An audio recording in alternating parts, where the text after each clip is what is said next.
లేదు అంటే లోకంలో వెళ్తే ప్రార్థన చేయలేదా అని కాదు. ప్రతి యవనస్తుడు తప్పిపోతారు, ఏదో సమయంలో తప్పిపోతారు. కానీ ఆ యవనస్తుడు తప్పిపోయినంత మాత్రాన మరలా దేవుని దగ్గరికి రాడని కాదండి. ఎందుకంటే విత్తనం వేశారుగా, మీరు నేర్పించారు కదా, మీరు నాటారు కదా, ఏదేదైతే వారు వింటున్నారో, చూస్తున్నారో, వారు నేర్చుకున్నారో, ఒకవేళ తప్పిపోయిన ఒక మ్యాగ్నెట్ లాగా, అయస్కాంతం లాగా దేవుని సన్నిధి వాళ్ళని ఆకర్షిస్తుంది. నమ్మిన వారు హల్లెలూయా చెప్తారా? నా జీవితంలో నేను తప్పిపోయాను. ఎంత యవన కాలంలో, మంచి యవన ప్రాయంలో తప్పిపోయాను. కానీ నాటబడిన ఆ పునాది, వేసిన ఆ పునాది, నాటబడిన విత్తనాలు అవన్నీ కూడా ఆ తప్పిపోయిన తర్వాత ఏమాత్రం సంతోషం లేదు. కొద్ది కాలం సంతోషం ఉంది, లేదని చెప్పట్లేదు. కొంతకాలం సంతోషించాను, అనుభవించాను, ఆనందించాను, నవ్వాను, అంతా చేశాను. కానీ వెళ్ళగా వెళ్ళగా విశాల మార్గం ఇరుకు అవుతుంది అన్నట్లు వెళ్ళగా వెళ్ళగా ఇరుకుగా, బాధగా, వేదనగా, తెలియని భారభరితమైన ఆత్మ ఇదన్నీ వచ్చిన వెంటనే అయస్కాంతంలాగా దేవుని సన్నిధి మరలా లాగుతున్న నా దగ్గరికి రా. ఈరోజు తల్లిదండ్రులు రుచి చూపించడము, లేకపోతే విత్తనము వేయటము, దేవుని సన్నిధి అలవాటు చేయడము మన బాధ్యత. దేవుడు వారి యవన ప్రాయంలో వారిని పట్టుకోవాల్సింది, అది ఆయన బాధ్యత. నమ్ముతున్నారా? He will catch them. ఎందుకంటే చిన్నప్పటి నుండి ప్రార్థనతో పెంచాము, వాక్యముతో పెంచాము, ఆరాధనతో పెంచితే వారు యవన కాలంలో తప్పిపోయినా అక్కడ ఉండలేరు.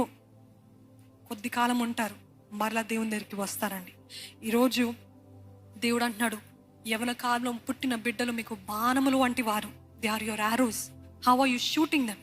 ఎలాగ ఎగరగొడుతున్నారు వారిని, ఎలాగ వదిలివేస్తున్నారు? మనము దేవుని నామంలో మన బిడ్డల నిమిత్తమై ప్రార్థన చేయడం మానద్దండి.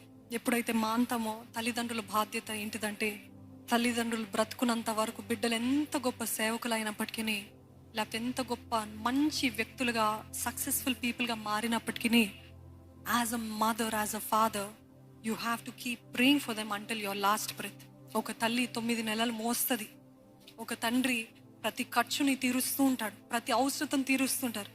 కానీ ఒక తల్లి తండ్రి, నిజమైన విశ్వాసులైన తల్లిదండ్రులు, వారు జీవించేంత కాలమో, ఊపిరున్నంత వరకు వారి నిమిత్తమై ఏడుస్తూ మొరపెడుతూనే ఉంటారంట. వారు ఎంత గొప్పవారైనా, దేవా ఒకవేళ వారు గొప్పవారైనప్పటికీ పడిపోకుండా సహాయం చేయి, ఎక్కడ అజ్ఞానము రాకుండా సహాయం చేయి, ఎక్కడ గర్వము, అహము రాకుండా సహాయం చేయి. సమూయేలు మొరపెడతాడు చూడండి, సౌలు నిమిత్తమై. తను చనిపోయేంత వరకు సౌలు నిమిత్తమై ఏడ్చాడంట. తండ్రి ప్రేమ కనపడట్లేదు అక్కడ. అట్లా ఉండాలండి తల్లిదండ్రులు. మనలో ఊపిరినంత వరకు మనము మన బిడ్డల నిమిత్తమై ప్రార్థన చేస్తూనే ఉండాలంటే. ఎందుకంటే మన ప్రార్థన వాళ్ళని పైకి